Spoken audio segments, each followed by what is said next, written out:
Hi అండి, అందరికీ నమస్కారం. ఎలా ఉన్నారు అందరూ? అందరూ మంచిగా ఉండాలని నేను మనస్ఫూర్తిగా కోరుకుంటున్నాను. మమ్మీ ఈరోజు రవ్వ స్వీట్ చేస్తావా? చేస్తాను, పదా. ముందుగా నేను రవ్వ కేసరికి కావలసిన పదార్థాలు చెప్తున్నాను. 100 గ్రాముల రవ్వ, 10 జీడిపప్పులు, 10 బాదం పప్పులు, 10 కిస్మిస్లు, ఇంకా 3 యాలకులు తీసుకుంటున్నాను. అలానే ఇక్కడ కడాయి పెట్టి 100 గ్రాముల రవ్వకి 100 గ్రాములు నెయ్యి పడుతుంది. నెయ్యి కాగిన తర్వాత కిస్మిస్లను వేసుకోవాలి. ఇక్కడ కిస్మిస్లు బాగా వేగాలండి.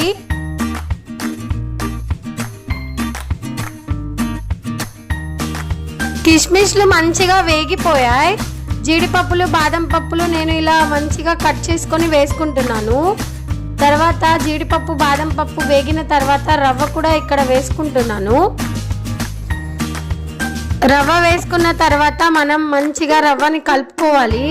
ఫ్లేమ్ సిమ్లో పెట్టుకొని మంచిగా రవ్వని ఒక 10 మినిట్స్ వేయించుకున్నాను.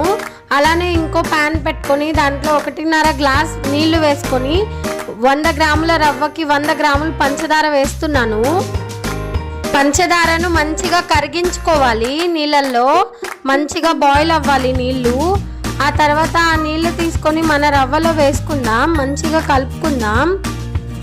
ఎక్కడ ఉండలు లేకుండా కలుపుకోవాలి మంచిగా. 3 యాలకులు తీసుకున్నాను, దాన్ని దంచుకొని వేసుకుంటున్నాను. మీకు ఈ రెసిపీ నచ్చితే వీడియోను లైక్ చేయండి, మీ ఫ్రెండ్స్ అండ్ ఫ్యామిలీస్తో షేర్ చేసుకోండి. అలాగే ఆర్తి ఇంటి వంటలు ఛానల్ని సబ్స్క్రైబ్ చేసుకోండి. అలానే ఇక్కడ మూత పెడుతున్నాను. 5 మినిట్స్ తర్వాత మూత తీసి చూస్తున్నాను. మంచిగా రవ్వ కేసరి రెడీ అయిపోయిందండి. అలానే ఇప్పుడు కలుపుకోవాలి మంచిగా. ఇప్పుడు నేను మా పాపకు పెడుతున్నాను. మీరే వినండి మా పాప ఏమంటుందో. మమ్మీ చాలా టేస్టీగా ఉంది.